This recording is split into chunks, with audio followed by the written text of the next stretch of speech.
പ്രഭാഷകൻ 2:1. എൻ്റെ മകനെ, നീ കർത്തൃ ശുശ്രൂഷയ്ക്ക് ഒരുമ്പെടുന്നെങ്കിൽ പ്രലോഭനങ്ങളെ നേരിടാൻ ഒരുങ്ങിയിരിക്കുക.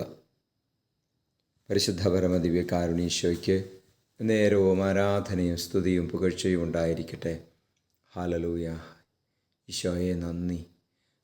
ഞങ്ങളങ്ങേ ആരാധിക്കുന്നു. ഈശോ, ഞങ്ങളുടെ വലിയ സ്നേഹത്തെയും കൃപയെയും കരുണയും ഒക്കെ ഓർത്ത് ഞങ്ങളങ്ങേ സ്തുതിക്കുന്നു. എത്രയോ വലിയവനും കാരുണ്യവാനുമാണ് ഈശോയെ. ഈശോയെ, അങ്ങേ ശുശ്രൂഷിക്കുവാൻ വിശുദ്ധ ജീവിതത്തിലേക്ക് നടക്കുവാൻ ആഗ്രഹിക്കുമ്പോൾ പ്രലോഭനങ്ങളുണ്ടാകുമെന്ന് അങ്ങ് പഠിപ്പിക്കുന്നതിനോട് നന്ദി പറയുകയാണ്. ഈശോയെ, അങ്ങ് പരസ്യജീവിതത്തിന് വേണ്ടി ഒരുങ്ങിയപ്പോൾ അങ്ങ് പ്രലോഭനങ്ങളെ നേരിട്ടല്ലോ. ഈശോയെ, ഞങ്ങൾക്കുണ്ടാകുന്ന പ്രലോഭനങ്ങളെ നേരിടാനുള്ള കൃപ തരണമേ. ജയിക്കാനുള്ള അഭിഷേകം തരണമേ. ആത്മശക്തി ഞങ്ങളിൽ നിറയ്ക്കണമേ. Hallelujah, hallelujah, hallelujah. നമ്മുടെ കർത്താവ് ഈശോ മിശിഹായുടെ കൃപയും പിതാവായ ദൈവത്തിൻ്റെ സ്നേഹവും പരിശുദ്ധാത്മാവിൻ്റെ സഹവാസവും നിങ്ങളോടുകൂടി ഉണ്ടായിരിക്കട്ടെ, ഇപ്പോഴും എപ്പോഴും എന്നേക്കും. ആമേൻ.